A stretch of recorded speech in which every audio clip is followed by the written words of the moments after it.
Good evening, everyone. Welcome back to another wonderful tasting of the Virtual Tasting Society. Today, we are excited to welcome back a brand we fell in love with a couple of years ago, and a brand that everyone who missed it sent me hate mail saying, how could they? They want to see it again. And so we're back.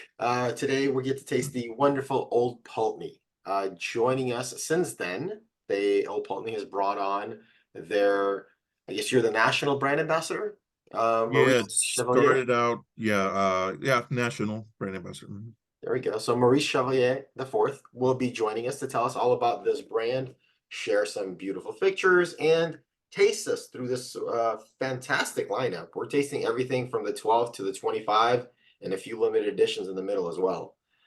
So we're super excited. Thank you very much for being here. Also, everyone here is in for a treat.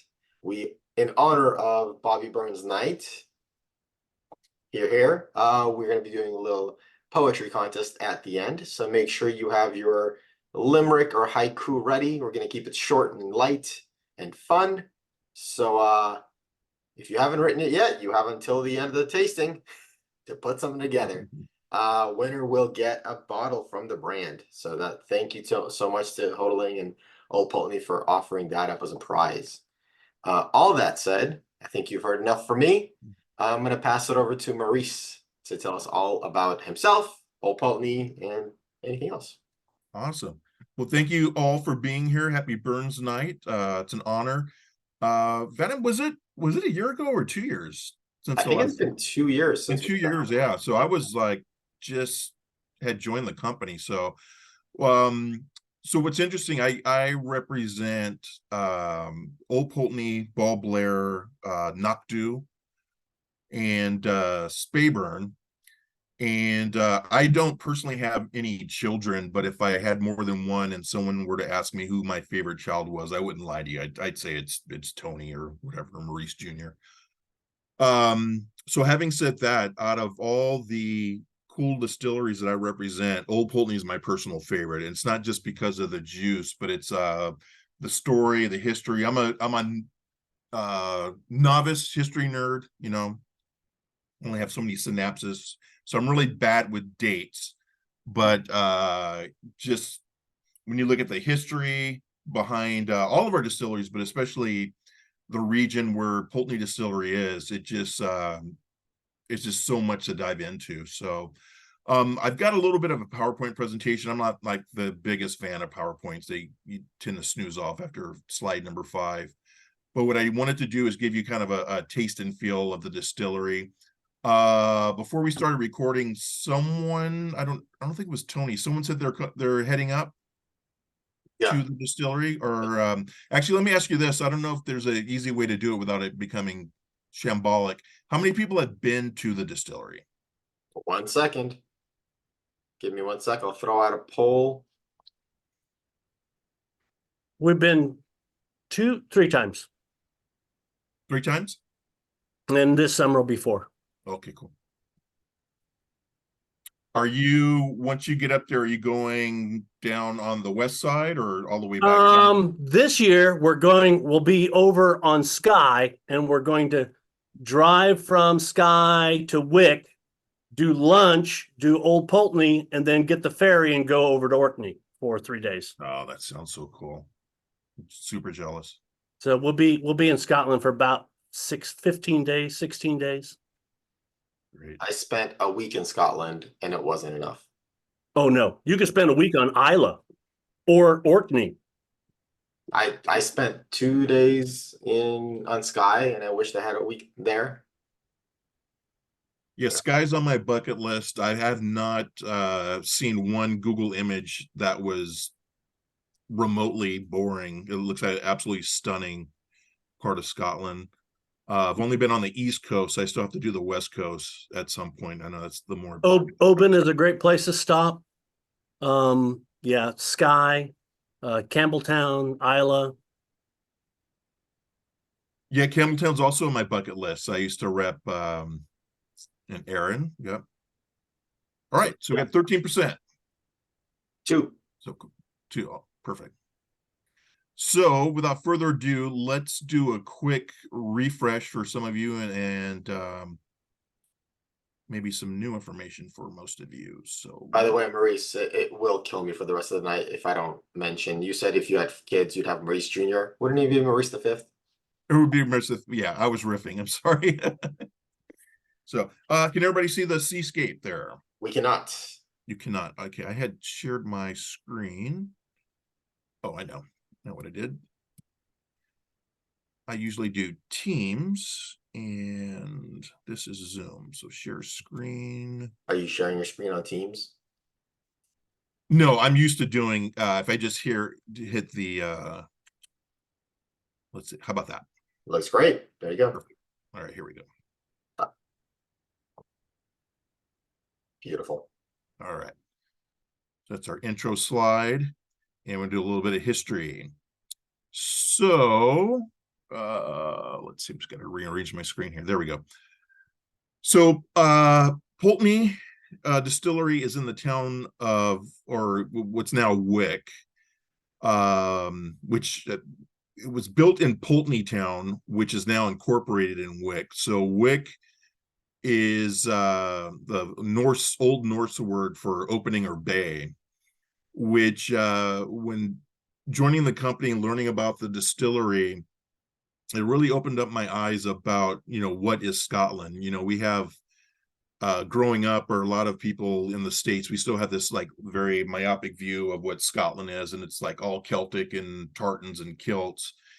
But there's a huge Norse influence, especially in the north, here in Caithness, where we are. And I believe Caithness was kind of a crude term for nose in Norse. So this was supposed to resemble a nose, and there you've got Orkney over there. So as the Vikings came down and did their raping and pillaging and plundering, it was all down in this area. So this is where Wick is, and very fertile ground, and one of the early establishments for the Vikings. Pulteney Distillery in Pulteney Town is named after William Johnstone Pulteney. He was very big in a big figure in the British Fishing Society, Herring and Fishing Society. And upon his death, he was one of the most wealthiest men on the planet.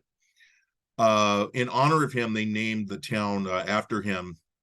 And at this time, Pulteney Town was carved out on the southern side of Wick Harbor, and it was the first purpose-built city for processing herring. So at the time, once the town was established, it was the #1 herring capital of the world.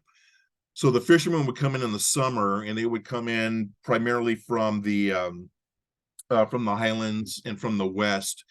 So those that didn't make their way to the U.S. during the Highland clearances, they would eke out a meager existence in the summers, trying their trade in the fishing industry. This is a cool aerial view of the distillery, and what I like about this photo is that it shows you just how close we are to the North Sea. So we're a solid New York City block. And then this is Wick Harbor. This is the town of Wick, and then this is Pulteney Town. Everything is Wick now, but during the heyday, this was the purpose-built. So if you look like a Google image, this is all very geometric and precise, and everything was geared and built on processing the herring, and also housing the fishermen and their wives that came in. And then this is the rough and tumble area that was originally settled by the Vikings. Wick, like Campbelltown back in the day, was only accessible by sea until the railroads, until we had our first official road was built in the 20s. If you've ever driven up to Wick, you can still make the argument that there's still not a road, because there's always construction on it, and it's not the smoothest of rides, but it's a beautiful drive. Maurice, I don't know if you're going to get to it, but on that image you showed of the town, Yeah. Can we see the warehousing? I'm assuming it's dunnage the whole way, right? No, so it's 50-50. We have racked and dunnage And where are warehouse. those? How close to the water? It's all here. Oh, it's all there. This is all it. Okay. Yeah, so it's that corrugated tin on the top that kind of gives it doesn't look like a traditional dunnage, but it's all right here. And it looks like it's a very sunny area of Scotland, is that right? Yeah, so what they say about Wick is that the summers are mild, or excuse me, the winters are mild and the summers are very, very uninteresting. So even though we're way up north, you would think the weather would be absolutely brutal, or as we say in Scotland, Baltic, pure Baltic, mate. It's pretty consistent. So it's gray, there's a lot of wind, and we don't get just absolutely like months on end of snow. It's very humid, very windy, and very gray. But that contributes to the maritime influence. So you've got wind from the North Sea and Wick Harbor flowing in and out of these warehouses. So that's all accumulating on the barrels. Now, again, obviously the salt can't get into the barrels, but during that osmosis and that breathing period, during the maturation process, you are getting minute amount of sodium. So on the 12-year, you'll get a little bit, but it really ramps up when we get to the 15 and 18.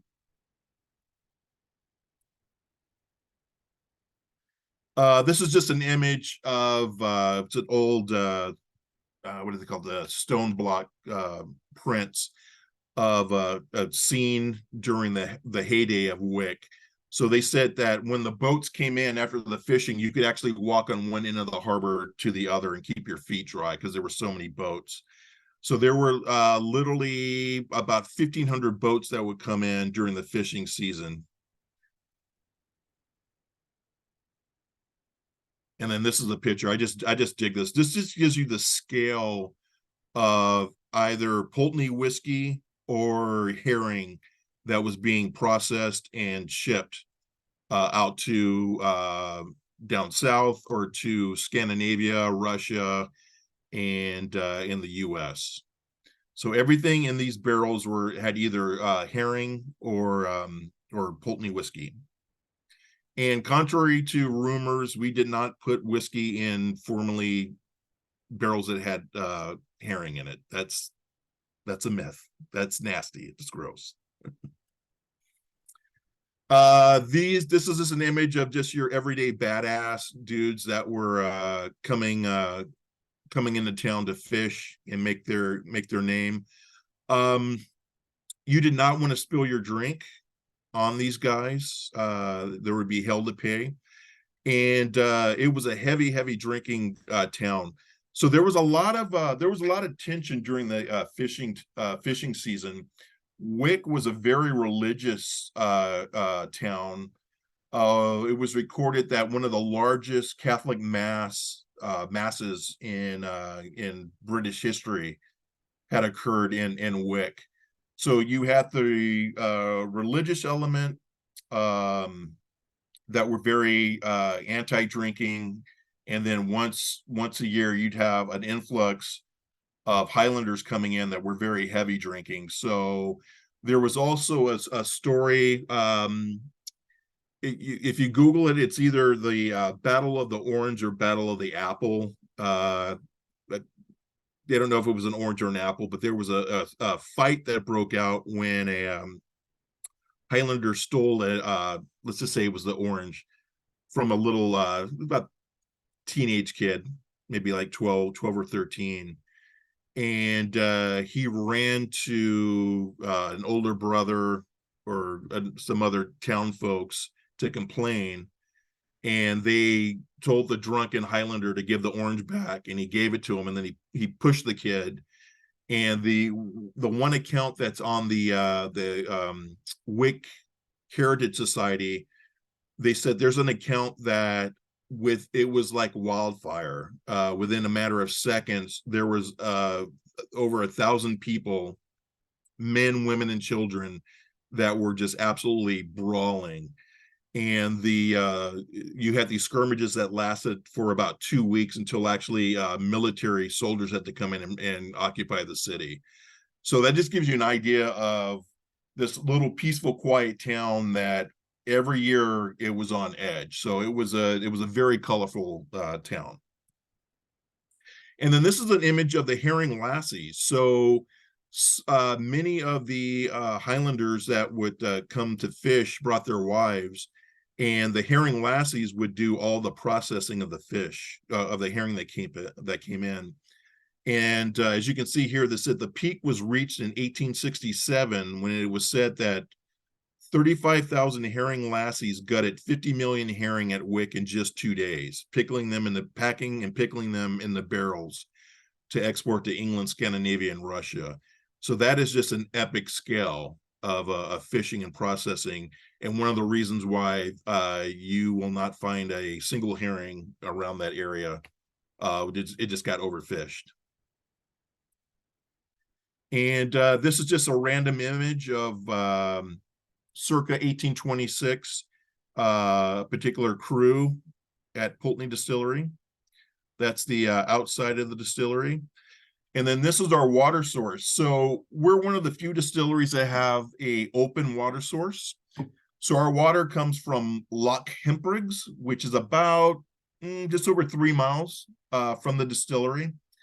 And the way we get that water is it was designed by Thomas Telford, who's reputed to be the father of civil engineering in Great Britain. And he took old Roman technology, and just by this little 3-degree grade, this water goes from Loch Hempriggs all the way down across here down to the distillery. So in my opinion, we never done any tests on the water. It's a pH 7 water, but I truly believe that there's finite amount of salinity or brackishness in the water that also contributes to that maritime influence of Old Pulteney, because you've got that sea air coming in, because it's about 300 yards from the North Sea as you drive to the distillery. And these are my babies. This is one of the things that makes Pulteney my favorite distillery, is the wash in the spirit still. When you see these for the first time, you come into the still room from the top level, and seeing these for the first time, it looks like something out of a steampunk H.G. Wells movie or novel. Big, huge boil balls, gives you a lot of reflux, which gives us a lot of fruity esters. And on the wash still, you don't have a swan neck. It just cuts off there. And then on the spirit still, you've got a swan neck ×2 that does this little loop-de-loop and then goes to our purifier. Both the spirit still goes to outside to worm tub condensers. And that's another thing that sets us apart. We're one of a few, I don't know what the count is now. I think it's maybe like 24 distilleries in Scotland that use traditional worm tub condensers. So this is, worm tubs are in there, and this is the water that cools down the coils in the worm tub that go back into the Lade and then goes out into to Wick Harbor. So your worm tubs are difficult and expensive to maintain, but they produce a heavier sulfuric, almost a meaty component, which is just going to build up flavor. So, you know, copper's our friend, but if you have too much copper, you might as well be making vodka, right? So if you have finite amounts of sulfur over the maturation time, that sulfur is going to minus out and then just develop into esters and congeners, and that's what gives you your flavor. And that's just a diagram for those of you that may not be familiar with the worm tub. So you got your still there, swan neck, line arm, and that goes outside. And then this is the water from Loch Hempriggs that cools that down and then takes those vapors and condenses them into new make. And then that image there shows you why a lot of people don't use worm tubs anymore. So at some point, they're gonna spring a leak, and when they spring a leak, you gotta drain the worm tub. And when you're doing that, you're not making any whiskey. So a lot of distilleries just said, screw it, we're going to go to traditional shell and tube. It's convenient, doesn't break, virtually unbreakable, and it's just cheaper to operate. So that's the destructive power of what the new make with sulfur does. But copper is our friend, and that's just copper just draining all that sulfuric compounds out of the whiskey. And then our maturation process. So like we said earlier, we've got a combination of rack warehousing and dunnage warehousing. The dunnage warehousing is where we will put our older age statements and primarily anything going into sherry butts. So once, let's say like the Old Pulteney 15, once that has done its traditional maturation and ex-bourbon cask in the rack warehousing, we'll take that and then place that into sherry butts and a dunnage warehouse for a minimum of 3 years. And then this is just basically the two components that you're going to get between the bourbon barrels and the sherry. So ex-bourbon, American oak, that's going to give us tons of vanilla, coconut, and creamy notes. Those are really noticeable in the 12-year. So the 12-year Pulteney is all ex-bourbon, no sherry whatsoever. Now, when we put into sherry, that's going to give us more robust flavors, obviously additional color, and just beautiful dried fruits, dark chocolate, baking spices, all those good things. Especially any type of holiday spice. That's what sherry is gonna provide. Also, one thing to note, at Pulteney Distillery, our sherry butts are actual Spanish oak, not American oak. So it's wood from Galicia, the Celtic north region of Spain. And the barrels are very, what we call reactive. So they'll impart a darker color.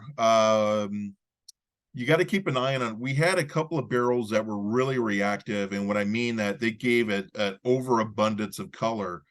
So we have a few bottles, they may be all gone now, but we had a batch of whiskey go out of the 15-year that was twice as dark as the 18. And when you hold the two bottles together, you're like, oh, okay, what gives here?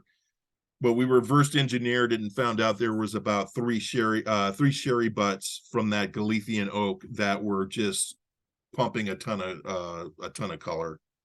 We got a handle on that now. And now I can shut up for a second and we can delve into the I'll have my imaginary dram of the 12-year. Slanjavar.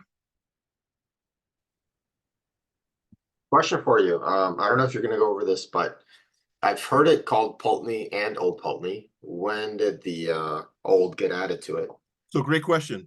Old Pulteney is the name of the single malt. The distillery is Pulteney. It's Pulteney Distillery that produces Old Pulteney. Okay, so the whiskey is Pulteney. Yeah. So when referring to the distillery, it's not Old Pulteney Distillery, it's Pulteney Distillery. So what if it's young whiskey? Then it's junior whiskey, yeah. And also on that note, if you it's rare, but if there's an independent bottle that's out there floating around that was not aged, obviously it would not have been aged in wick. It has to be referred to as 23. 23. Oops. So all Pulteney whiskey, all whiskey from Pulteney Distillery must be aged in wick on premises. so independent bottlers aren't aging in wick, No, but they could buy aged spirit. they can though. buy it, yeah. Yeah. Trying to think the stipulation. I guess if they bought it immediately and bottled it, they could still be. I don't know. I'll have to check on that. My understanding is that it has to be, you know, if it's coming from IBHL and from Wick and bottled, it's Old Pulteney. I'll double check. I don't see a lot of independent bottlings of Pulteney anyway, but I'll double check and see what the criteria is on that. It's pretty crazy how wide the flavor spectrum is. I had recently we had tasted two different independently bottled Pulteney expressions, a younger, like a 10-year-old and an older one. Mm-hmm. And one of them straight up tasted like barrel aged gin. It was very funky and Oh, interesting. wow. And it was like some people loved it, some people hated it. It was very interesting. But back to this 12-year-old. It's aged in ex-bourbon casks, right? It's Yep. lighter in the color. Second fill, lighter on the go. Okay, so this is the only expression that we will color adjust because it's so light. And this one is the only one that's under 46, I think, right? This one's Correct, 44. yeah. And that was a dollars and cents. We wanted this to be our entry level. Mhm. So we wanted to be at a approachable price, and then have anything with the sherry influence be our more premium levels up. Gotcha. Let's see. I didn't look at the chats for a while. Any questions or comments so far? Good so far in the chat. I think I answered. Yeah, Kate. Oops. I think Kate's happy now. So yeah. Yeah, so I have an old Gordon MacPhail, 21-year-old, and it doesn't say anything about being aged anywhere else. Does it say Pulteney or Old Pulteney? It says Old Pulteney. Old Pulteney. Okay.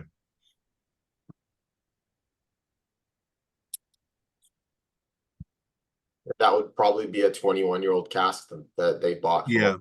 So I'm assuming that if it's got Old Pulteney on the label, they've bottled it immediately after receiving it from us. Yeah. So again, the typical taste profiles, and again, I hate the term brand ambassador, but as brand ambassador, I like to shut up when it comes to this part of presentations, because I like to hear what you're tasting. I really believe in the science of the power of suggestion.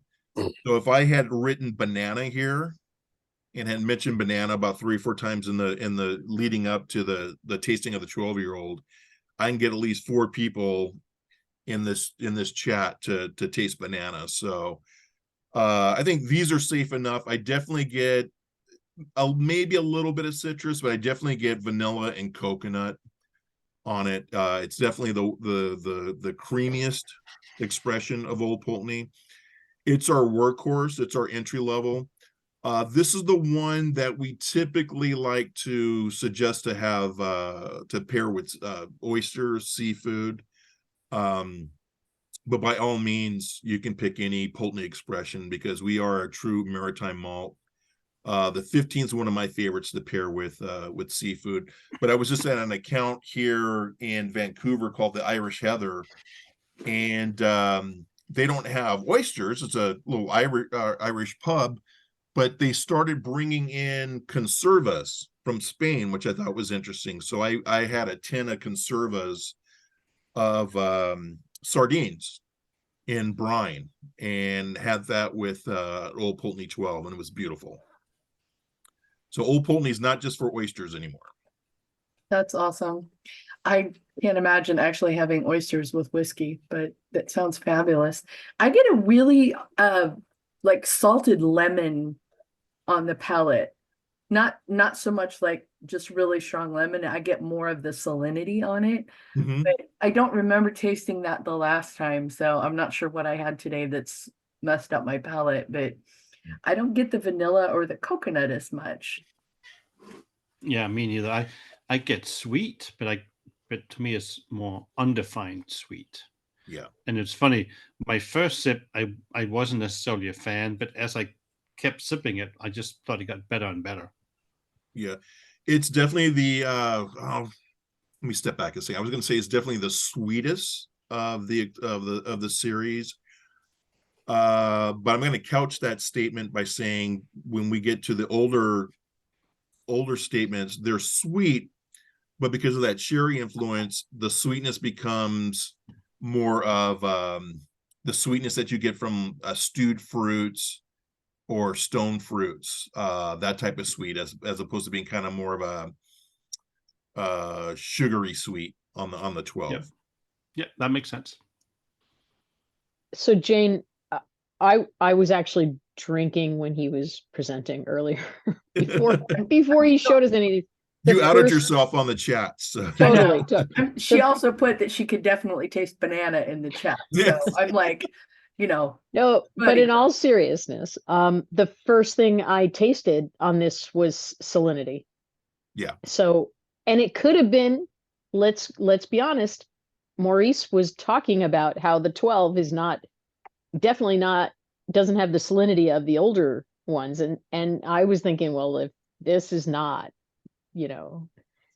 Yeah, now you'll get some of the Reddit boys that'll say that's bullshit. You can't get the salt, can't permeate this and that. And it's like, we're not saying the salt's going into the barrels, but if the barrel's not breathing, if there's a thing called angel share, there's no reason why it can't work in reverse with that salt air permeating the wood. So again, as far as salinity, I like to say, we don't like to say salt because that's too brutish of a term, and it's just too brutish. We like to say salinity or brackishness or briny. The salt that's more conducive to like which you smell when you're getting close to the beach. That's the experience we get with Pulteney as a whole. But for me on the 12, I get whispers of it on the back end. That's where I was getting. It was on a back end, and anybody that's lived near an ocean knows that salinity does permeate everything. Yeah. I definitely get sweetness in the little coconut and the salt, and it's like what I wished coconut sunscreen tasted like.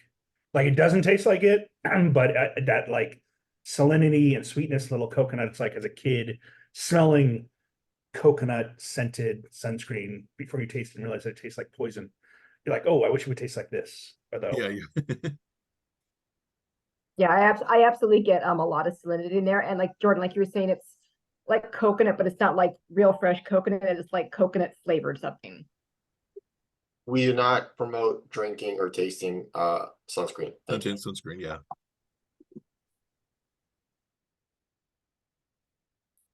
And again, most of you know this is our iconic bottle to represent the wash still.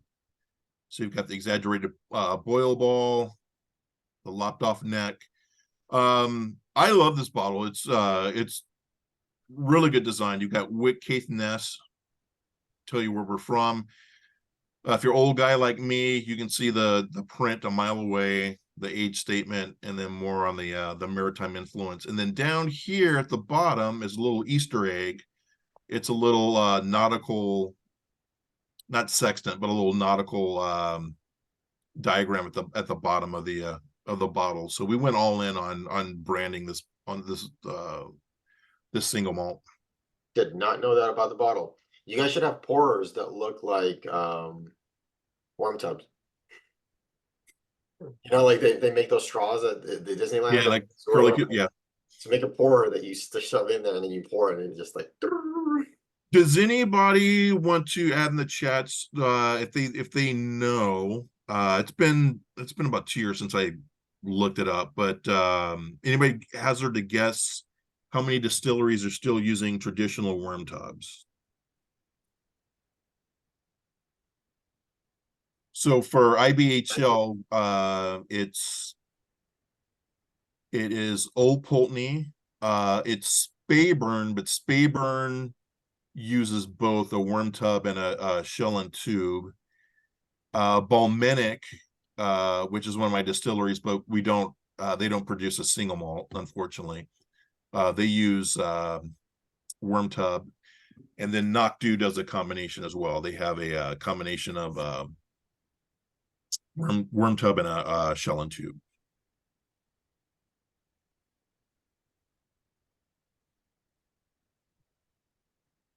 Now, the 15. This is where it gets interesting. This is my favorite of all the approachable. I think 25 is my favorite, but obviously I'm not dramming that every single day. The 15 is my favorite expression from Old Pulteney because I think it's extremely dialed in. So here, what we're doing is, remember, we take for about that 13-year mark, or 12 to 13 years, we'll take the,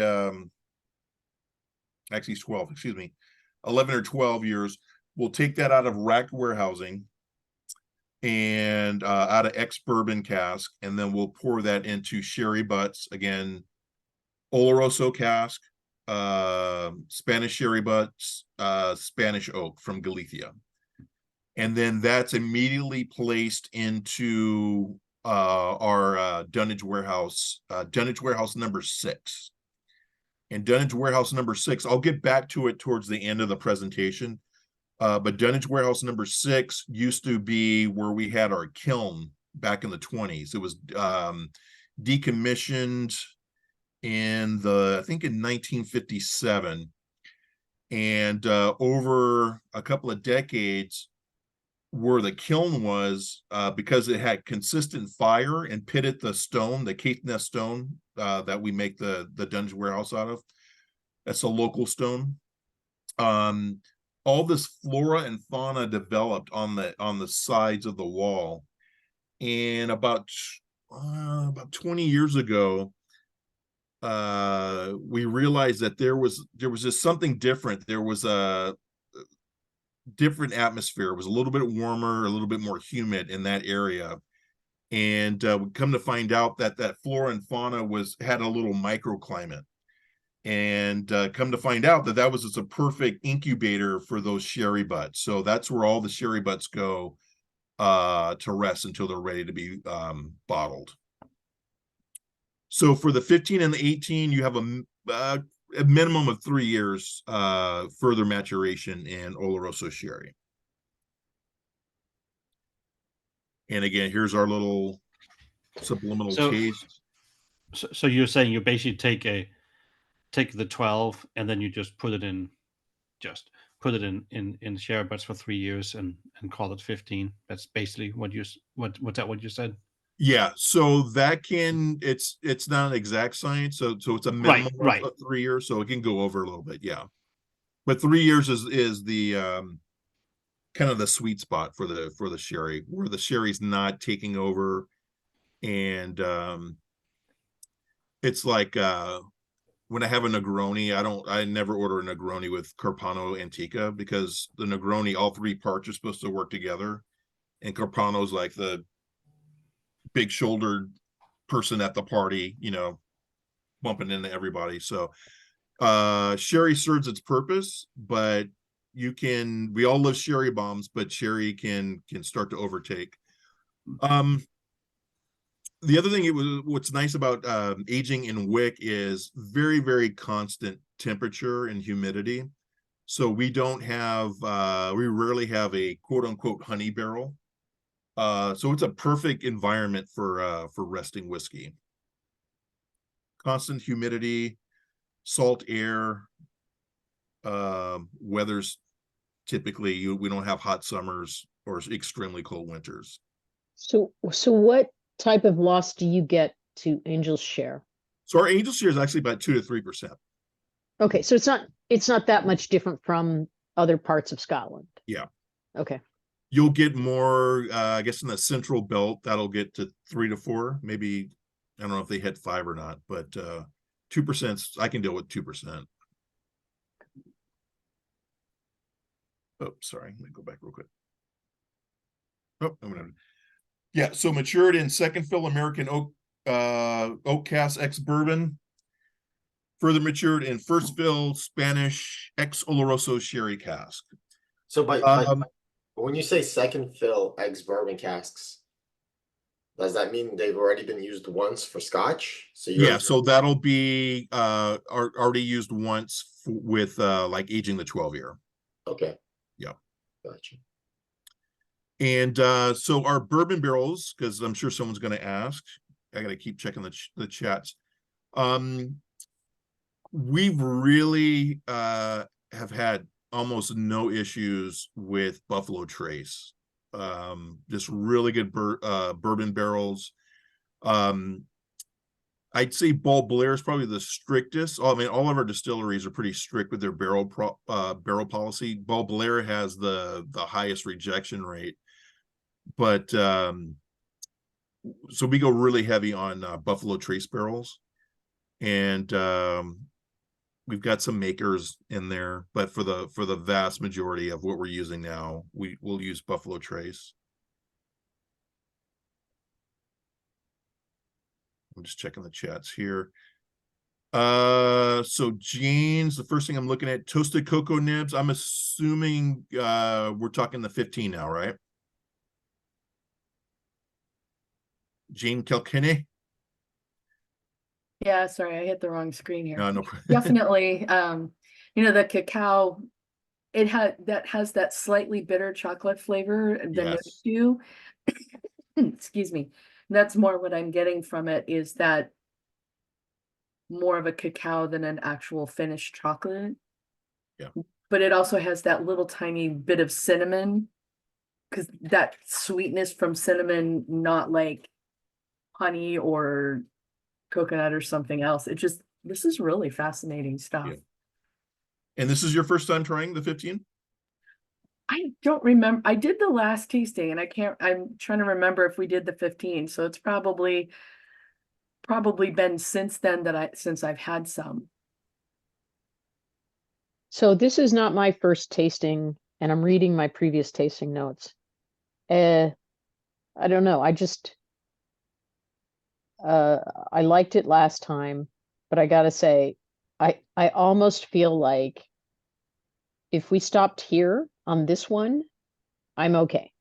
I really like this one a lot, and I don't know. I'm kind of thinking, I don't know that you're going to be able to improve as Okay. we go through So- these other tastings. Totally respect that. So what I'll do is I'll send you my home address so you can send your sample of the 25 to me. We'll just have you. Okay, no No. problem. No, but I truly, that's why I use the term dialed in. It's just perfect. It's just what I need. It's just balance. I've got sweet, I've got spice, I've got length. It ticks all the boxes the 15 does for me. Yeah, having said that- it's got structure too. It's got a Yes. backbone, right? Yeah. Yeah. So I'm really going to be interested to see your opinion on the 18 for this reason. I'm going to say about outside of people that are just enamored with an age statement. So if it's 18, it's got to be better than 15. Just taking those consumers out of the mix. I'd say about 20% ish of Pulteney consumers, old Pulteney consumers, are diehard for the 18. And I don't know if they want more of that sherry punch to it, but be very interesting to see what everyone thinks of that. And then for Jeff, I think I'm going to concur with that. I do believe there's some 17 in I think maybe like an Asian market, Asian retail Well, that was Maurice, still released. so But just so people following at home understand what you're talking about. Jeff asked, what was the decision to drop the 17 and 21 and stick to 15 and 18? Please go ahead. yeah, I think, and again, that's not my bailiwick. That's up to the marketing people. But I would have to say it's a economic decision. Having said that, I made the rookie mistake when I got the position to be the brand ambassador. I had purchased a bottle. I don't remember when I had it, of the 17 from High Times, which is about a couple of blocks from my house, and that was in my cabinet for years. And I decided to celebrate and crack that open, not knowing that, hey, idiot, you're going to work for the company. Maybe you can finagle another bottle of 17. So I wasn't able to, but I crushed that bottle of 17. It was so good. And it was very interesting. Just the difference between the 17 and the 18. From what I remember, it had more of that ripe nectarine, stone fruit, tangerine to it. It was absolutely stunner. Yeah, I had a little insight years back when they were going to drop the 17 and the 21. And I went out and stocked up as much as I could find at that time. So I'm still sitting on several bottles of both, but yeah, you have to be very judicious now because Yeah, absolutely. So okay, here we go. And we have our infamous 18. So we're gonna get that richer color. It's gonna be longer in the length. But I'll wait to hear. I got the chat open. Really interested to see the comments on what you think is, or probably the fundamental differences that you're tasting between the 15 and the 18. Oh wow! So This may be a little saturated, but I kind of feel it's a lot less interesting than the 15.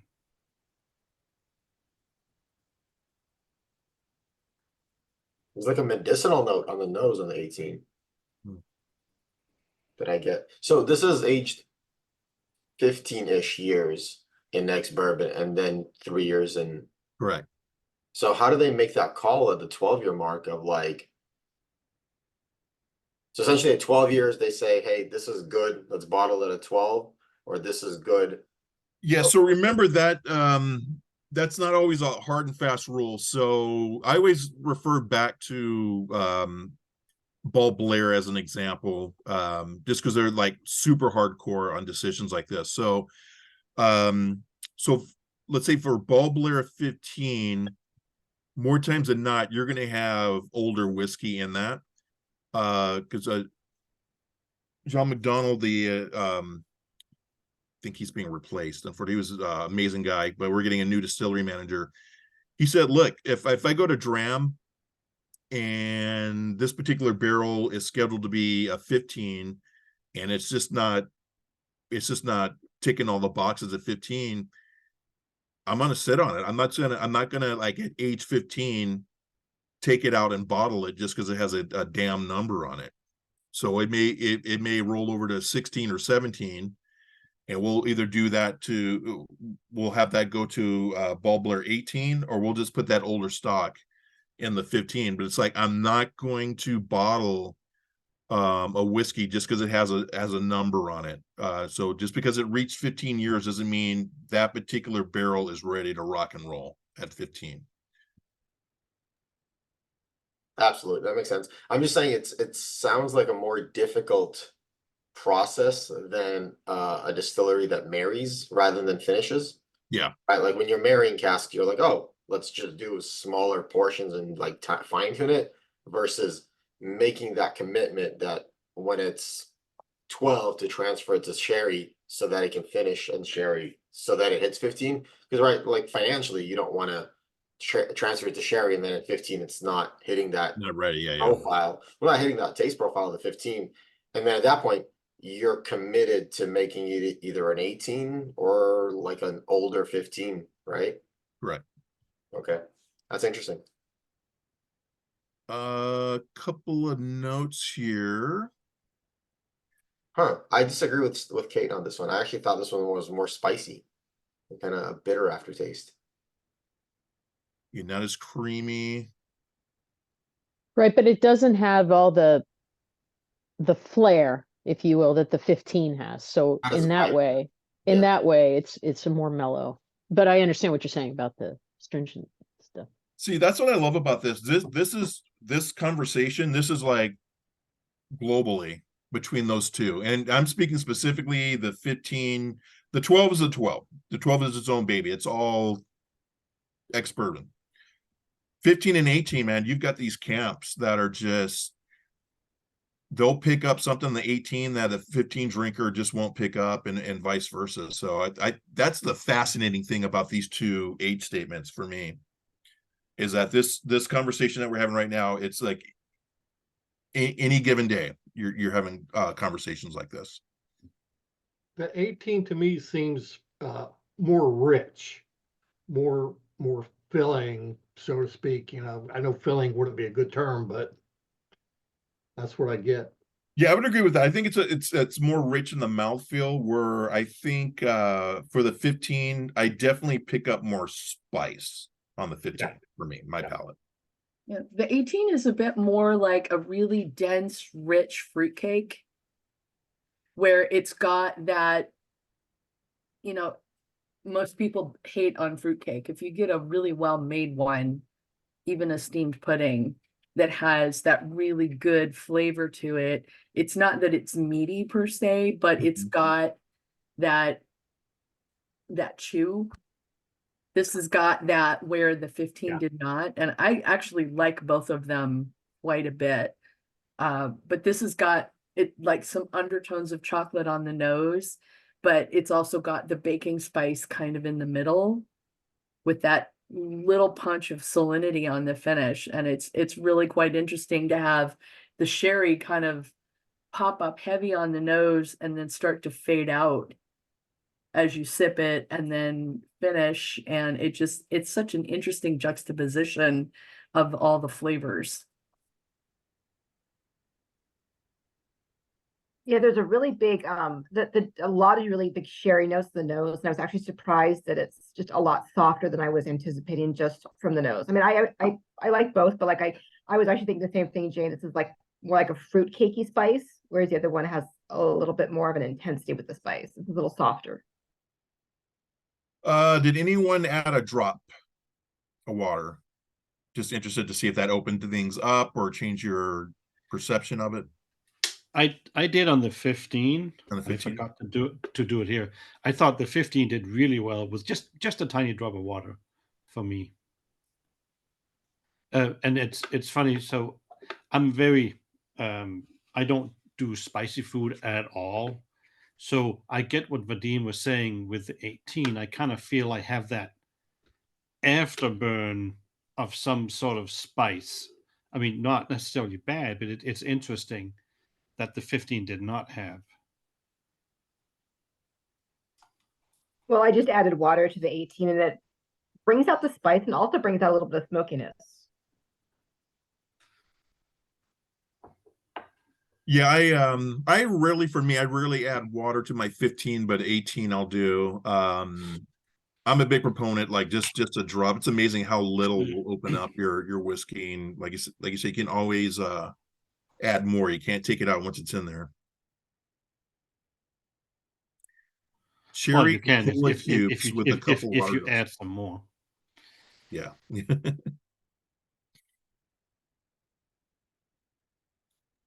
Hey, Vadim, can we do a quick poll? Yeah, absolutely. So let's do Core the three. let's do the 15 and 18, because I want to get a I think this is a great environment to test. Sounds good. Some assumptions I've had.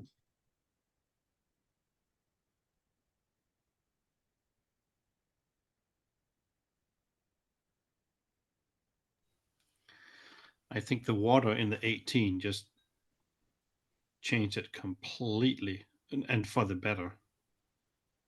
So where do you President Henrik? Yes. What are you perceiving now with the water? It tastes a little more complex.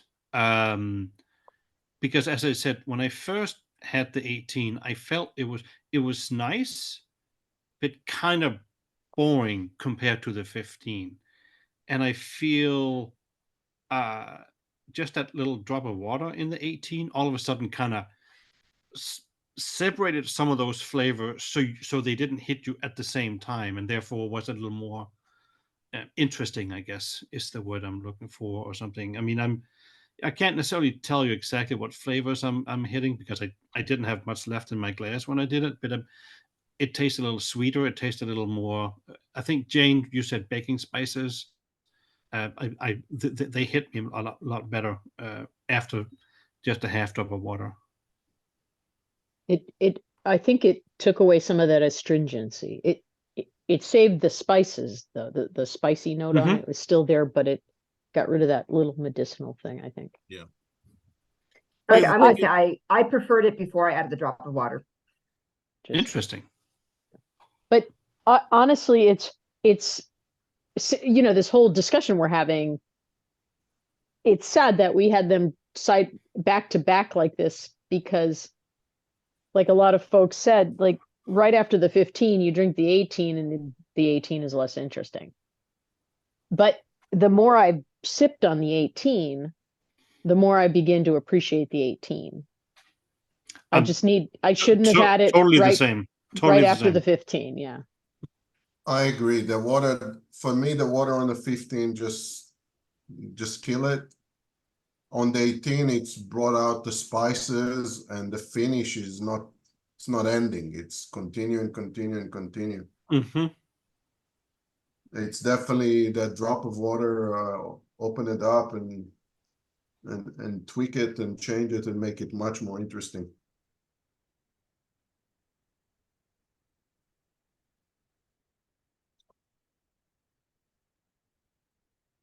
I almost hate to water stuff sometimes just because I'm enjoying the way it tasted, but I added a couple of drops to the 18 and I got the same reaction where it mellowed it out. It took away a little bit of the salinity bite on the back end.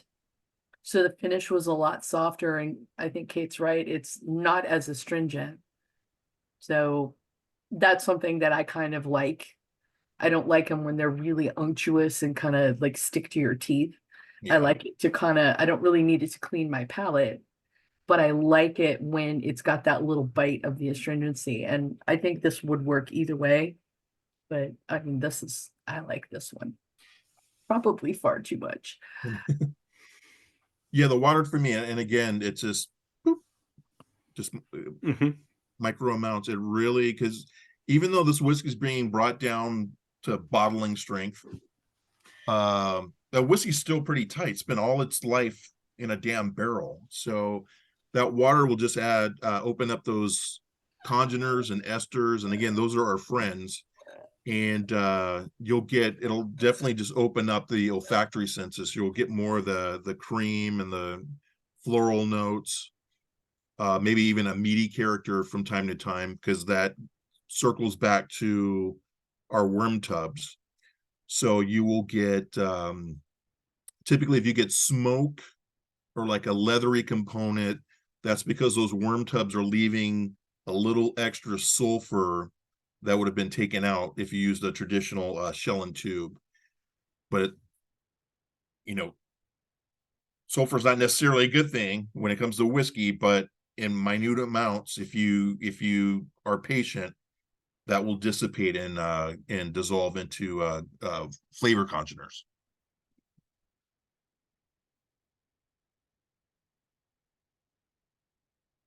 Did everybody vote on the poll? 3, 2, 1. I'm closing it down. Maurice, I hope the results make it very clear to you what is the favorite, so you can exclude one of these from the lineup. Okay. The group has voted, and the results are in. I'm glad to hear that was helpful. I knew it. I knew 15 would be the favorite of half the group. That is hilarious. I will say, before I put the water in the 18, I would have picked the 15. But after I put that drop of water in the 18, to me it was just kind of, yep. Now it's the 18. So for those of you watching at home, 16 people voted, and it's literally 50-50. Eat and wait. Awesome. That was fun. Okay, let's forge ahead. Jane, which one would you have voted for if you'd seen the poll? Who was that? What? I might have voted for the 15, which is think you weird did. because I never saw the poll. So if it went through on my side, it just like randomly, like my computer's doing weird stuff. So it probably just voted for me. I mean, who knows? Ain't technology grand? Yep. Okay, so the next expression is a quirky little number that I really like, and it's 100. So it is first matured in second fill ex-bourbon barrels, then further matured in ex-peated whiskey cask to add a delicate layer of sweet smokiness. So the malted barley has not been peated. The only peat that you're getting is whatever residual peat is left in the barrels that previously had peated whiskey. And those are coming from our Knockdo distillery. So, you know, we do the our peated series every year. So two things to note: when Knockdo does like not Hutter, Cutter and Rudder, basically things that are named after tools that you use to mine peat, harvest peat. We're using Highland peat, and we typically go smaller, lower parts per million. So it's a lower phenol count, and we're using Highland peat. Big difference. Isla peat is basically thousands of years of dead seaweed, crustacean, maybe an old Viking or Roman in there in the mix. So you've got that iodine, medicine cabinet, just that very sea forward medicinal aspect to the smoke. So much like people try and Campari for the first time, they're like, why am I doing this? Right. And then eventually you start to crave that smoke and that medicinal aspect. We switch over to Highland peat, and Highland peat is inland, so it's just basically thousands of years of dead trees and leaves. So the smoke is sweeter. It's white ash, campfire, burnt maple. It's a sweeter smoke. So Hutter, in my opinion, is a great stepping stone for people dipping their toe into the peated category. Because you've got lower parts per million on the phenols, plus you're using Highland peat. And in this case, I feel that the peat and the smoke is acting more like a salt as opposed to being smoky for the sake of being smoky.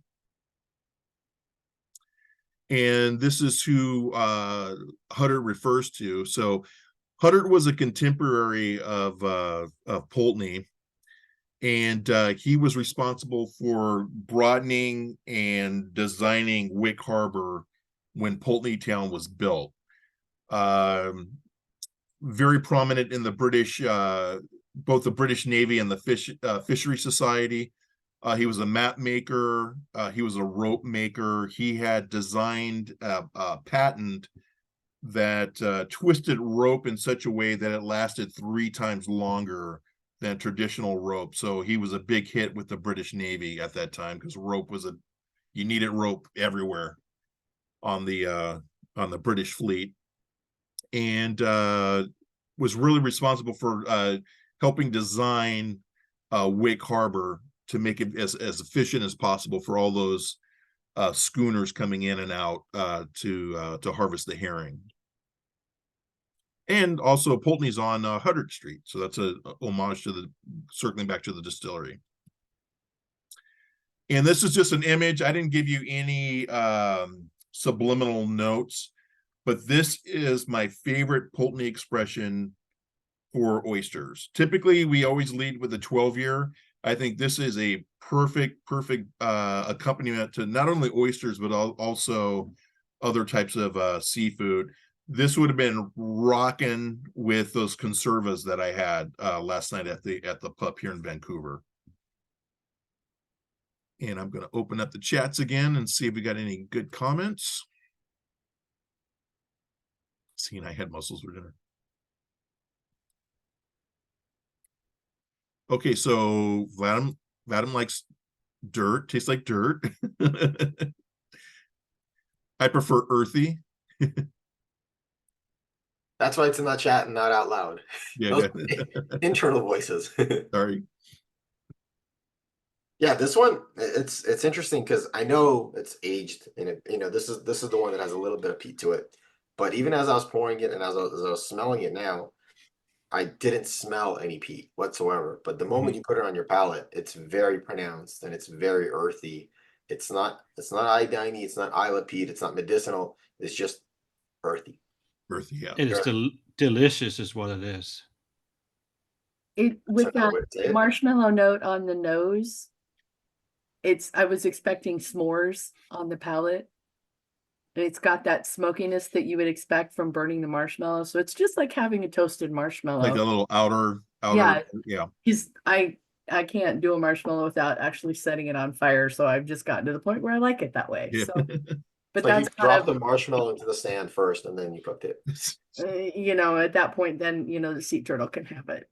But It's a Yeah, great one. I totally smell the peat right on the nose. It's like, yeah, like that burnt marshmallow, but that charred sweetness. Yeah, I get on the nose whiffs of when you go to just to the beach where you're like on the boardwalk, but you've got the kind of that creosote, whatever they use on the preservative on the, so you got that, it's kind of I don't want to say petroleum, but you've got that kind of that smoky smell to it. So you get the brininess with a little bit of the smokiness. It does take me back to the sea. Now I want oysters. Did you say anything about the age on the Huddard? Yeah, so it's a non-age statement, but we're clocking about 9 and 10. It's about roughly 10 Okay. years old. Mm-hmm. So I have, sorry, go ahead. No, I'm just going to say for so far, this is my favorite. But you're a peat head, Henrik, right? Yeah. That is correct. And then Henry, I'll go back to our earlier conversation. Did you add any water yet? I'm just curious if anybody did that did anything to it. I did not, and I think I'm with Jane on this one. I'm afraid to on this one because I really like it the way it is. Yeah. If it ain't broke, right? Yeah. exactly. It's kind of it's reminding me a little bit of if you guys have ever done fire pits down at Dockweiler Beach. You get the brine from the sea because you're right next to the ocean. You get the campfire from the fire pit. Yeah. Nobody ever takes alcohol there because it's forbidden, right? But that's that, and I actually think a couple drops of water brings up the smoke a little bit. Oh, interesting. I just feel like 2 little drops one drop, and yeah, it brought out more peatiness, smokiness to it. I'm gonna try. So I gotta say, I don't like oysters. Oysters and mussels, I just don't like them. But any other type of seafood I love. But I could totally see this. I mean, the picture is perfect, right? You're pouring the Huddard right into the oyster. If I were an oyster person and a peat person, I think that would be perfect. Yeah. We had a so this is 2 years ago. We had an outing. We have our conference every year in Scotland in March. So it was like on a Wednesday. We had an outing out. It was like a little barbecue out on the beach. And they have a guy there. He's actually from Brazil, but he's really popular in Edinburgh. He's called the Oyster Man. And so we had a little barbecue, but he was, before the food was ready, he came by and he had his thing of oysters, and he had the traditional, I always butcher the name, the minuet or the Minuet. Had that as a choice. Huddard, And then the third option was actually an aged Japanese soy sauce, which I thought was brilliant as well. But that was my first experience with having Huddard with the oysters. And I grew up not liking oysters, or when I would eat them, I'd put so much crap on them that you couldn't actually taste the oysters. So having read many years ago Kitchen Confidential and Bourdain's story of he as a kid tasting an oyster for the first time, that really had me go back and re-experience oysters and for what they're about. They're actually they're ugly, but they're noble. What they do for our water, you can sustain. There's a book called The Big Oyster by Mark Karansky, and he had mentions that how many oysters there were in New York when the Dutch had settled, and the rumor has it that you could actually see the bottom of Hudson Bay. There were reports because you had so many oysters filtering this thousands of gallons of water, every hour. So I've learned to appreciate oysters as the years has gone by. So Yeah, the thing about the old Pulteney Huddard versus somebody mentioned the Ardbeg, the reason I could see these two complementing each other is there's a sweetness in this, and the peat is not so overpowering that it will detract from the oyster.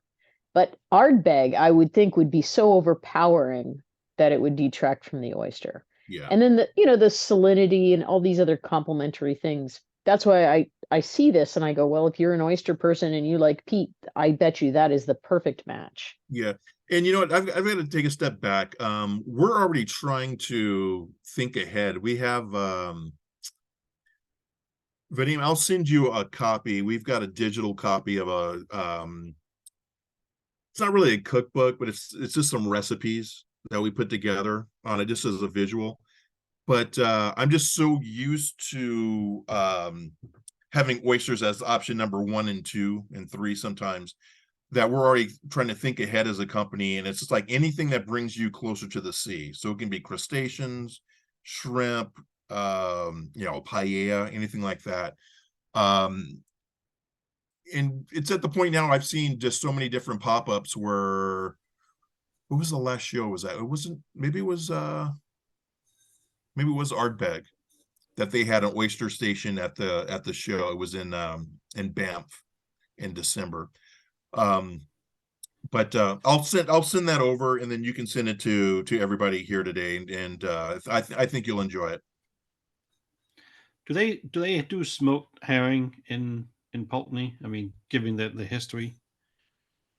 Smoked herring? Because I could see a smoked fish with something like this would be really Yeah. nice So too. in Wick, or in Wick, Thurso, John O'Groats, that whole area, there's really no herring to be found. There's really good seafood, and actually, I'm going to put it top three fish and chips I've ever had in my life.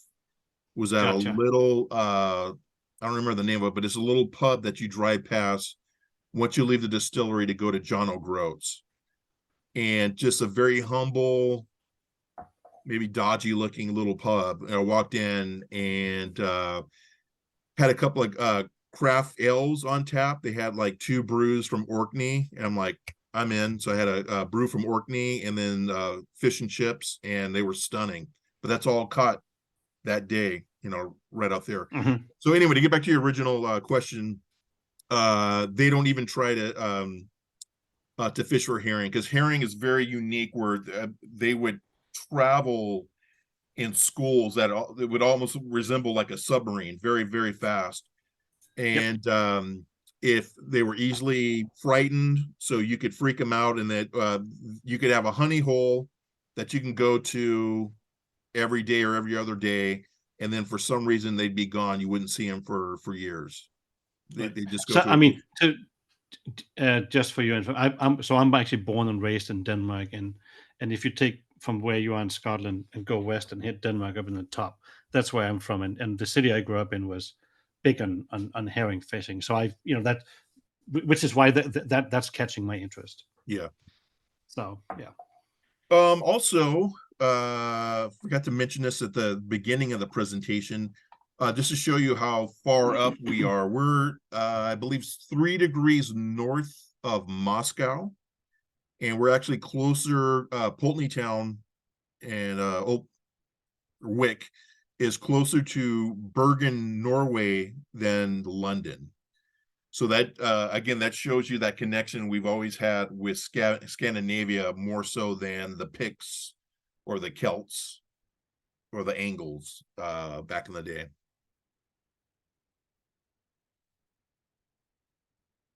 And just seeing in the chat, John's Market has smoked herring. That's our little public service announcement for Henrik. So I expect to see a social media post of you, Henrik, with Old Pulteney and some smoked herring soon. That's something I'm going to definitely have to try. And meanwhile, I can go to IKEA and get my pickled herring and enjoy that. Excellent. Sounds like a mean thing to do to the people of Wick, though. Like, check out this fish you no longer have access to. Yeah, exactly. Well, I mean, so They brought it on here's the themselves. thing though. If you open Google Maps for Scotland and look at that place, and the city I grew up in is actually closer to on that same wavelength than Bergen is. So, anyways, let's talk. Let's do whiskey. Yeah. All right. I'm assuming most of you have not tried this.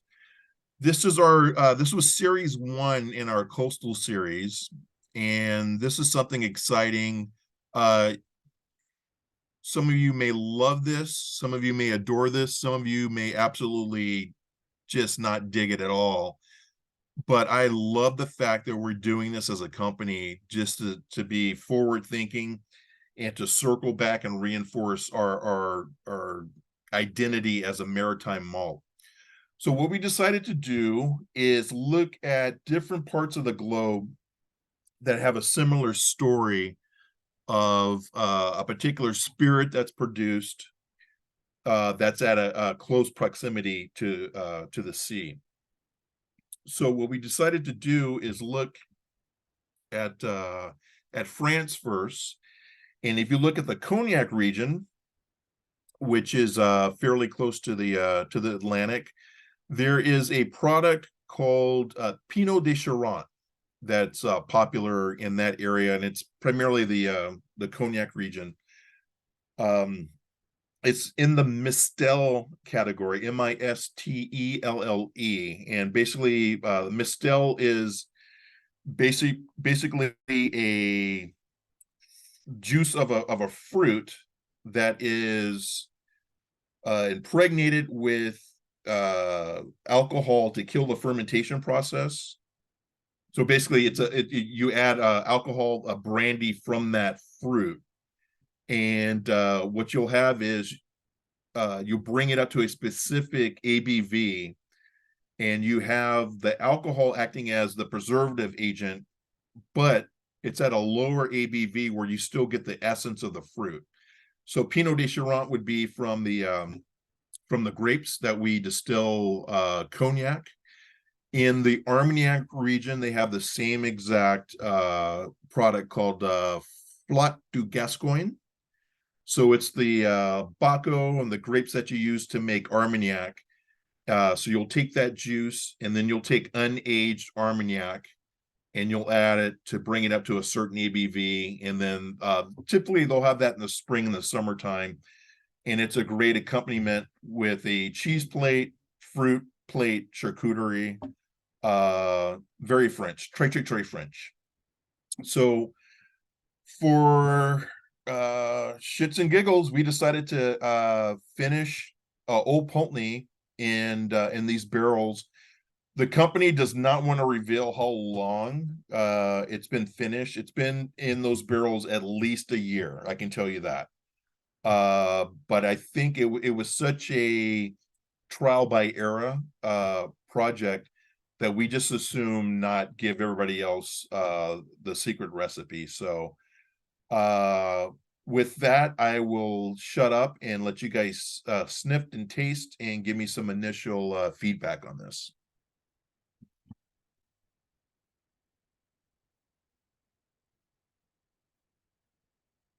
So Elijah had the High West double rye finished peanut. How old is that? I wasn't even familiar with that. It actually sounds delicious. I think K&L had it at one point. You know, they have a million different barrel finishes out there, so it's kind of fun, but very different flavor profile than this. So Yeah, I would imagine the rye's giving you a just a huge spice component that you're definitely not going to get with malted barley. So, did you like it, Elijah? I'm sorry, you went on mute. I don't think it was for me, but it was definitely unique. Okay. So I'll wait for some of the comments to come in. This is the only reference to a food or tasting. I'm breaking my own rule.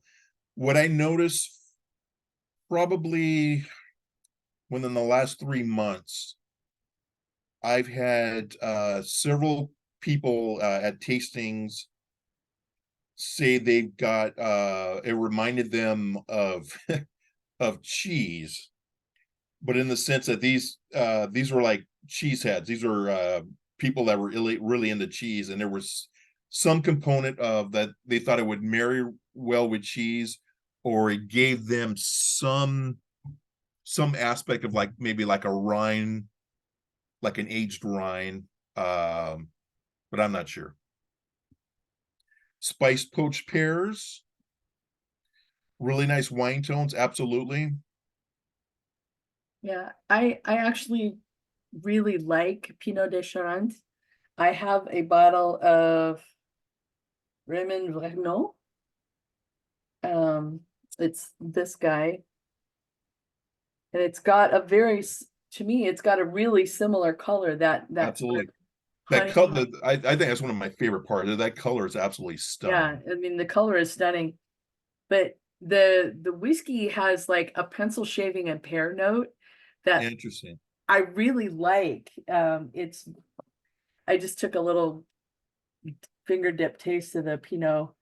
The flavors are very similar, so I mean I think this got a lot of good flavor from the barrel. I'm very excited about this whiskey. Yeah.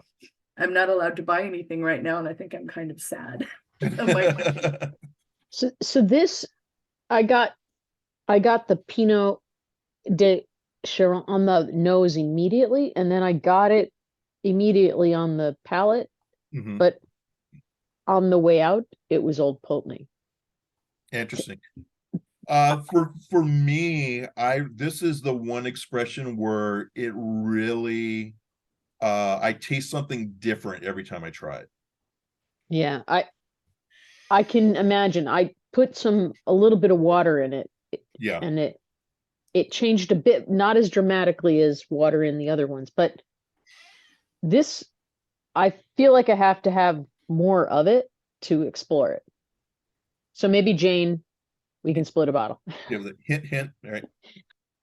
I think I also really like Pinot de Charente, and I feel like if you're familiar with it and you like it, it's very unmistakable. Those flavor notes really come through. For just something that was just finished in it, but if you've had it, you know it, you can immediately recognize it. Yeah, I'm a fan of the category. So again, you've got Pinot de Charente, Flac de Gascogne in Armagnac. One of my absolute favorite areas of France, Normandy. You've got Pommeau. So Pommeau is basically taking the cidre or the cider and adding unaged Calvados to bring it up to, I don't know, maybe maximum 14%.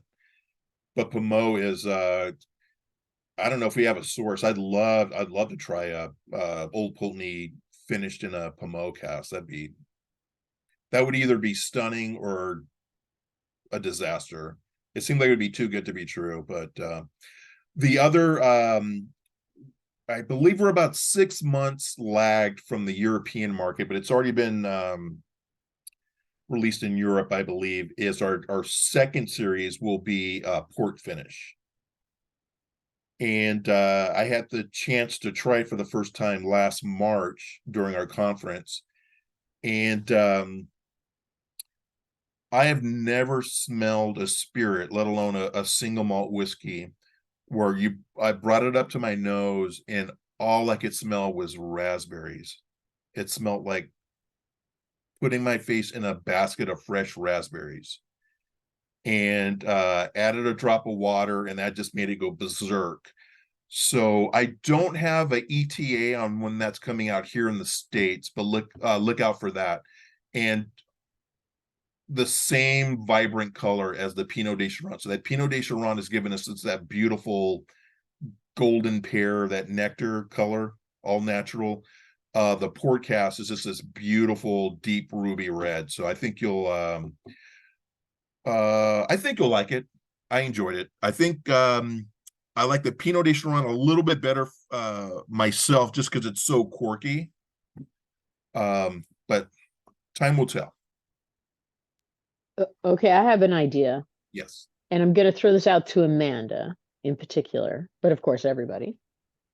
What about the Huddart, after spending a little time in the peated casks, spending a little time in the Pinot de Chiron casks, or the palm casks that Maurice had just mentioned. Pommeau cask. Oh yeah. I feel like that those flavors would clash. You think? See, I think they would blend and complement each other. Like a Okay. smoky component. Yeah. Yeah, okay.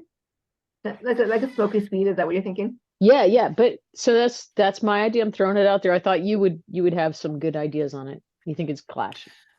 So Okay. I would say I don't love I'm peach, gonna so Okay. Yeah. I would say this, Kate. I'm gonna go get myself a bottle of the 100, and I can go over to Jane when she gets her Pure de Chef, whatever, and and we can do a little mix. Because I like where you're going with it. So I would be game for trying that. And here's the thing, you've got the old Pulteney whiskey underneath all of this, standing strong, but you've got a little bit of the peat coming through, and it's a sweet peat. And then you've got this Pinot de Chiron, which has got its own thing going on. like Yeah. Jason says, mix your samples and see what happens. I love it. I love it. I promised my mother couldn't do this tasting because she wasn't feeling well, so I promised her I would save her some of my samples. So I'm being good. So overall, thumbs up. Yep. All right. If I could figure out how to do it, I'd give you 3 thumbs up. 3 thumbs. All right. What do we have next? As we transition to our final pour, I'm going to kick Here we you out of go. the screen for just a second and invite everyone to jump on their camera, turn on their camera and smile and pour their last, well, at least final dram and the samples. There we go. Oh, lovely faces. Here we go. And raise a glass and say thank you to Old Pulteney and Maurice for joining us tonight.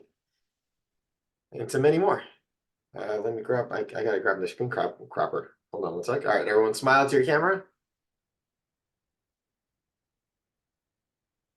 Got it.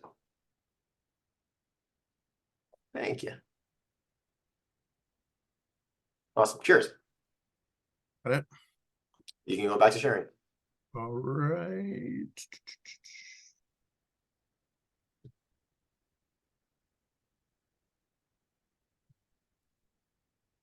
Okay, so personal confession here. This is just me. I don't know where or when I developed this, but after the age 18 for a single malt, my little radar goes up, beep, beep, beep, beep, beep. And I ask myself, why is this whiskey being produced, or why is it being released at 21 years old, 25 years old, 30 years old. Is there a reason? Is the whiskey actually, has that whiskey gotten that much better to be released at 30 years or 25 years? Or are you just releasing it because, you know, we Yanks, we're a young country, or we're enamored with anything with the older's better concept? Or God forbid, the cynic in me is the distillery spent all that time covering up a discernible flaw in the whiskey? Now, that doesn't have to be the case, but those are the things that go on in my mind when I get to a whiskey expression at 25 or older. I can assure you, I'm biased, obviously, being the brand ambassador for this brand. Old Pulteney 25 years is just not playing fair.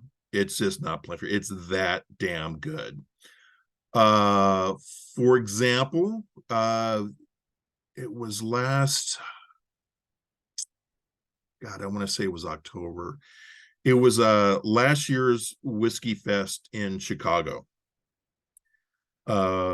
The Old Pulteney 25 was the super pour, the VIP pour for the first hour. So, you know, if you're the VIP ticket, you pay $150 or whatever it is, just to have the privilege of getting in there early and getting some of the choice VIP pours without climbing over, you know, people's necks. So, okay, this is Whiskey Fest. So people are coming there for, you know, the Pappy this and, you know, Elijah Craig that, and all the higher end bourbons and ryes. That bottle of Old Pulteney 25 was demolished within 22 minutes of the VIP. 22, that we had that many people lined up. So Do you have Jane pouring? yeah, exactly. No, this was this was actually, it was a stingy, it was a 1/4 ounce pour. So proof's in the pudding. Oh yeah, I was wondering what that smell was. There's pudding in this. Got it. Yeah. You actually could use pudding a little bit. You know what I love about this is there's no astringency, it's balanced, and it's like, how is, in my perception, how is this 25 lighter than the 18 in the mouth? It's like, it's a little crisper, a little more ethereal, and it just, there's no rhyme or reason for it for me, but you know, I'm not going to complain. It just you would think at 25 it'd be a little darker, a little bit more brooding, a little bit more astringent, but it's just like really well balanced. It's like the 15-year-old supercharged,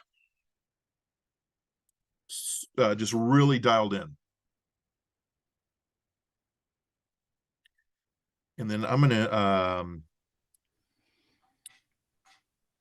so most of these I can agree with. I get toffee, but not excuse me, go back. A little bit of toffee. I do get leather, especially on the nose. Chocolate, more a little, maybe a little baking chocolate, and then spice.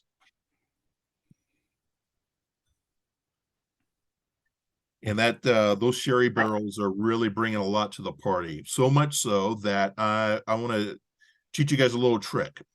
So for those of you that have not been to Pulteney Distillery, I'm going to give you a chance to do that right now. So I'm going to show you this pictures. Remember when I was talking about the Dunnage warehouse, infamous warehouse number 6, where the kiln used to be? This is the wall. Just 2 pictures I took. So you had all this. This is called Caithness stone. This is rebuilt. This is regular, just brick. But all this here is Caithness stone. This is a local stone, very dark, very brooding, very dense, like me. But this is when you think of Dickensian stories, Harry Potter, old Edinburgh, old Reiki. This is what they were using, Caithness stone. So it's a beautiful insulator. but didn't really show up a lot on these pictures. But this is that flora and fauna I was speaking about. That's all developed all on those walls. And it has this beautiful, distinct smell to it. And for those of you that did not completely crush the 25, what I'd like for you to do is take one hand, take your palm, the back of your hand, dip your finger in the 25 and then rub it. Rub it like that. Let it evaporate a little bit. And then cup it up to give it some time to evaporate, and then cup it up and smell it.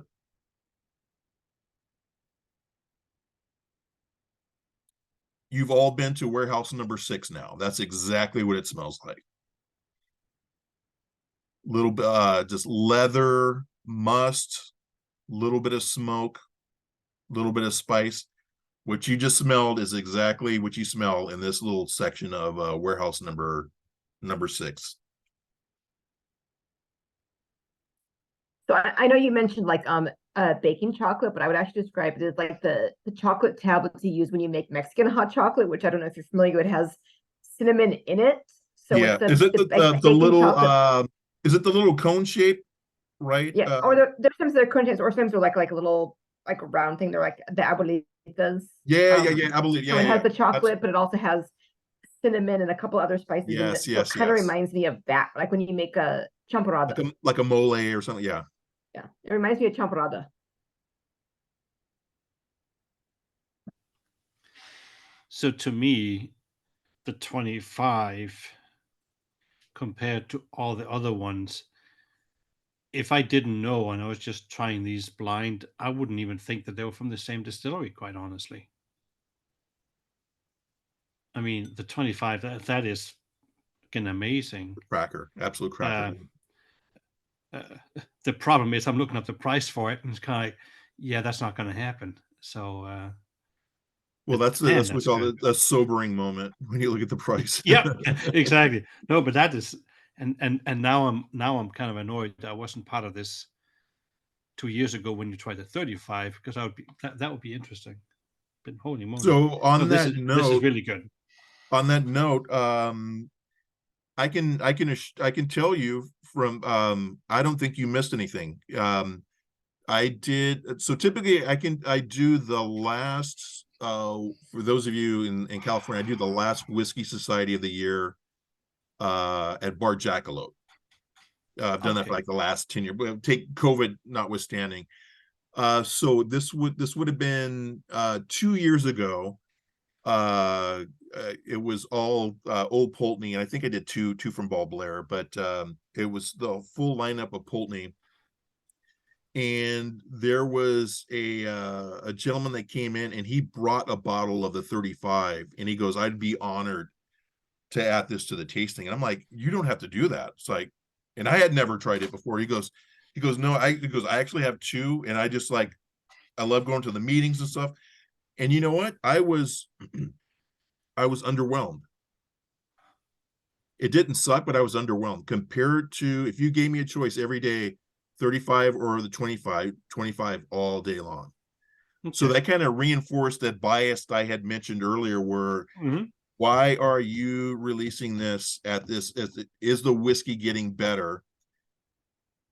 And in my opinion, that old Pulteney was not better than the 25. So, Henrik, I have notes from our tasting 2 years ago, and they agree exactly with what Maurice just said. They said the 25 was very good, but compared to the 25, it was a bit flat. And then relative to the 35, my note says the 25 is brighter than the 35. See, I have to agree, because I'm sitting here doing side by side with the 25 and 35. Of course you are. and the 35 to me has a little more sweetness to it. And it doesn't have the oakiness that you would expect from a 35. I don't know if it's, worth the price difference between the 25, because the 25 is amazing, but it is different. Yeah. No, and that's sometimes the thing, right? I mean, this is the thing I talk to some of my friends about that, don't necessarily like whiskey. I sometimes I say, you can do this or that. Yes, this is better, but it's not $200 better. Hey, thanks for sharing those notes, because I was trying to just remember just trying the 35 what I was getting, and it wasn't there wasn't really anything I could pinpoint to it, which I think was the issue. I couldn't point to baking spices. I couldn't point to chocolate. I couldn't point to stewed fruits or toffee or anything. It was just meh, right? Again, it wasn't a terrible dram, but it's like this spent way too much time to be released to pay this money for something that it's not going to give me the same amount of enjoyment, nearly as much as the 25 does. Yeah, it just didn't have the luster of the 25. Yeah. So why would you pay more, ultimately? Yeah. All right. Well, Jeff was going to offer everybody drams of this, but I guess y'all shit on it. So Sorry, there's Yeah, not it's much right left. It's about gone. we know you have 3 other bottles. Stop lying. I do have a second bottle that I haven't opened yet. So But he wanted to. You all turned him down. Then everybody vote. We got one person outstanding on their favorite dram. Yeah, that's me, and I'm contemplating, because I really like the 25, but I also really like the 100. And Oh God, and I know, Henrik, think faster. I know. I mean, We still have the poetry contest to do, and you guys are gonna have nothing to drink with your poems. Yeah. no, All right, we got anything left? I'm gonna do that. I voted. All right. It pained me to do that. I was, yeah. I know what you voted for. The hot art. I You can hear the hot still art did vote. I whispering. promised Lori that I would save her some of my samples. Good for you. She Good job. doesn't feel good, and I would promise her when she feels better. You could save If her a more than quarter she of an wants it. ounce. All right. Maurice, you got any more slides? That's it. All right.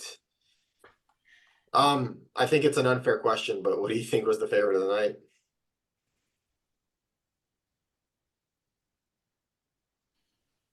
Maurice?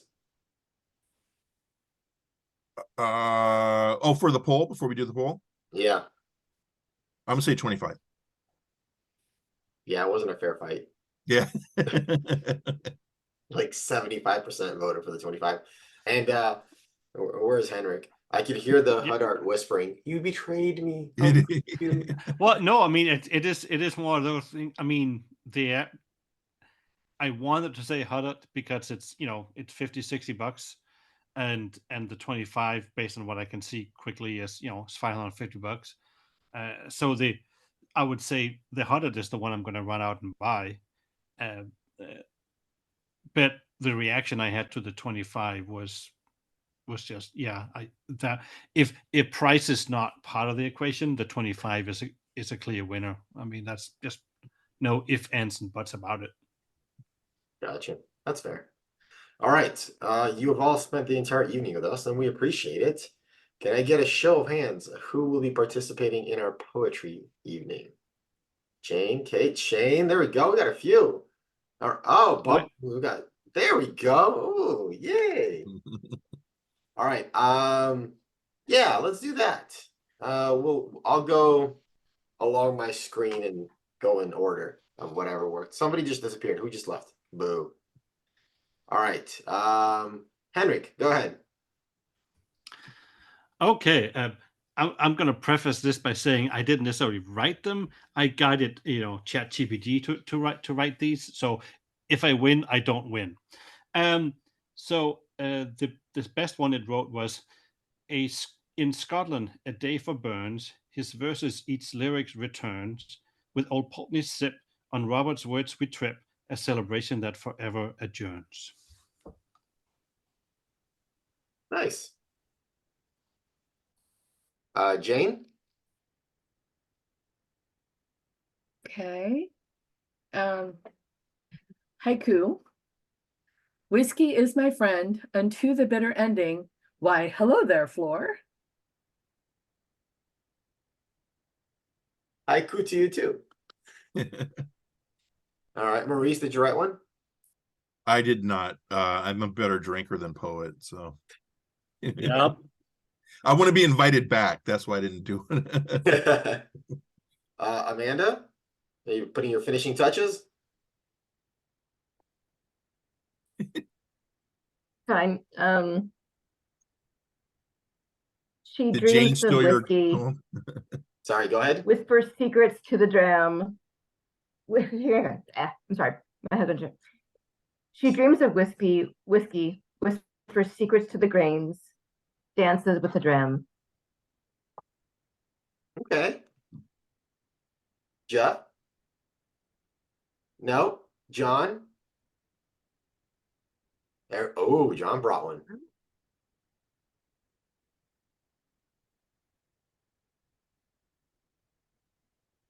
Sorry, I don't talk very often, so I don't know how to do this. All right, earlier today I was cutting the grass, but all I could think of was filling this glass. Now I sit here with all of you and relax. To all our carers, we say ta-ta, because drinking Old Pulteney whiskey is badass. And all together, lift your glass and slay Slanjava. By the way, I hope you're all voting for the winner, so you all better be taking notes for your favorite poem. All right, Eladio, you're next. Nope. All right, Tony? No. All right, Kate. You haven't been waiting for this at all. You're muted. Okay, so this is important. Everybody has to put a little whiskey in their Glencairn. All right. All right. I'm using a spade ram. Is that acceptable? Okay. A cask was groomed to marry one that had once held sherry. Two became unitary. Now lovers finally mated, behold what was created. With waters from Highland Tairns, we christen the new barn bairn. Let's toast and drain these Glencairns.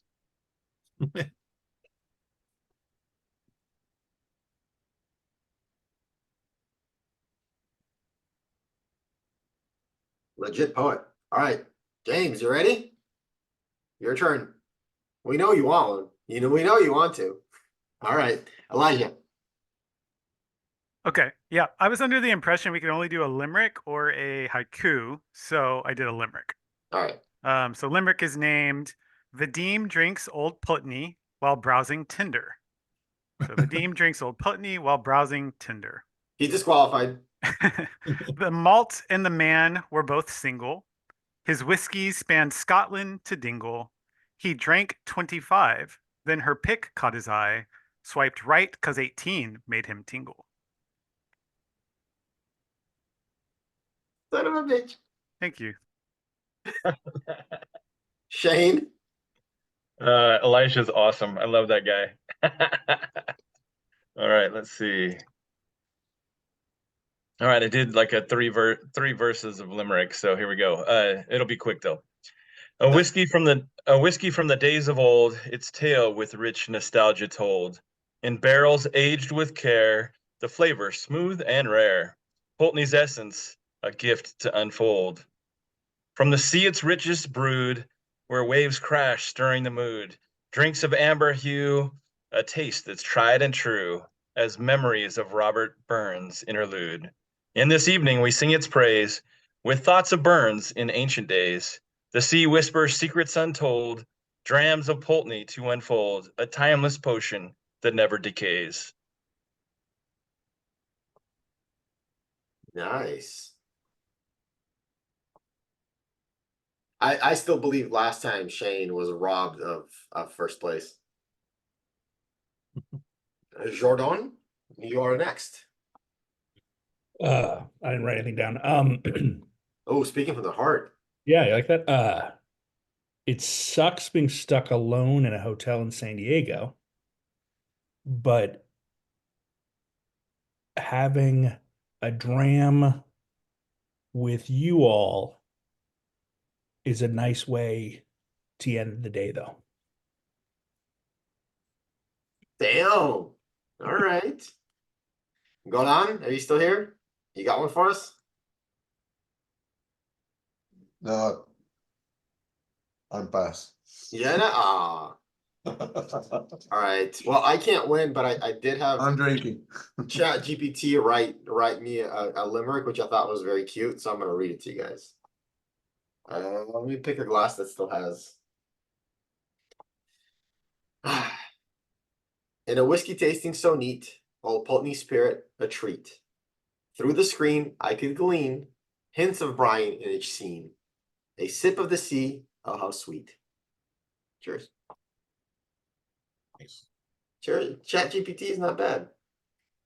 All right, y'all ready? All right. Now you get to vote. Watch, everybody has one vote and they're just gonna vote for themselves. Then you have to do it, Maurice. I'm gonna take my name off this. I can't wait. And take mine off too. This should only be one question. You just skipped it. Just ignore the second one. I don't know how to. Oh, hold on. Let me edit it. I didn't launch it yet. How do I delete this one?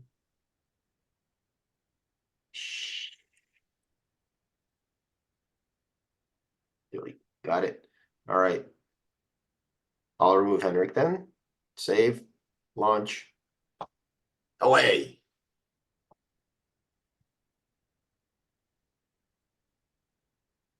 The votes are coming in. This is awesome. We need Sunita or Derek on this call so that they can be like, you get a bottle and you get a bottle.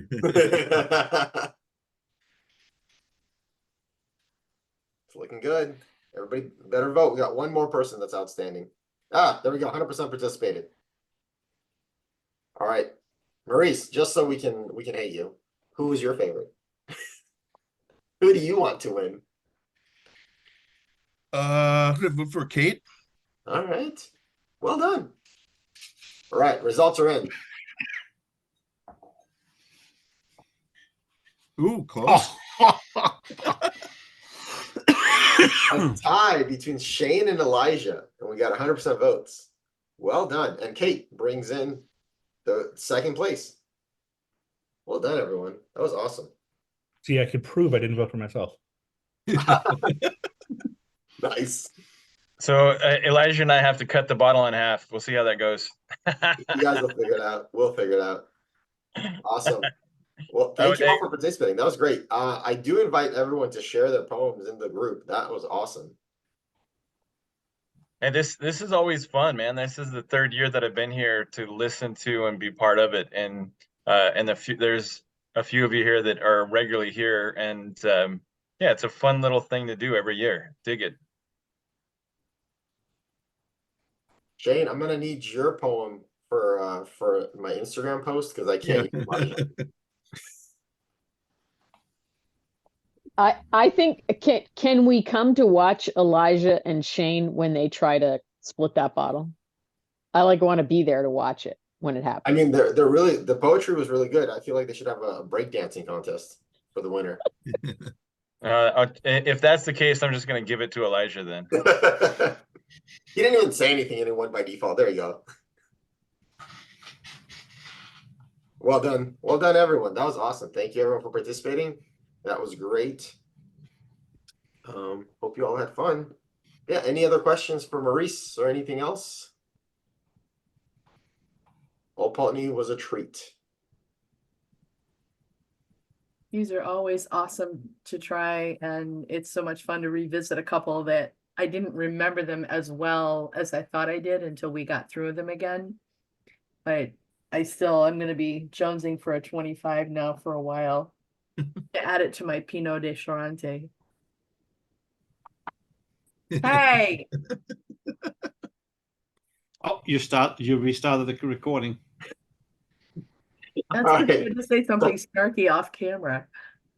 No idea what nothing ever happened. I don't know what you're talking about. Legal It's purposes. snarky on camera. Jade is fine. Yeah. Yeah, you and your Tinder dates. Damn it, now I have to edit this video. At least Elijah didn't choose any other app, so I do appreciate that.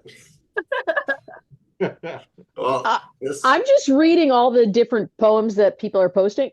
honestly, there was not a loser in the bunch. This is an amazing group of people to be sharing poems with. So Fun.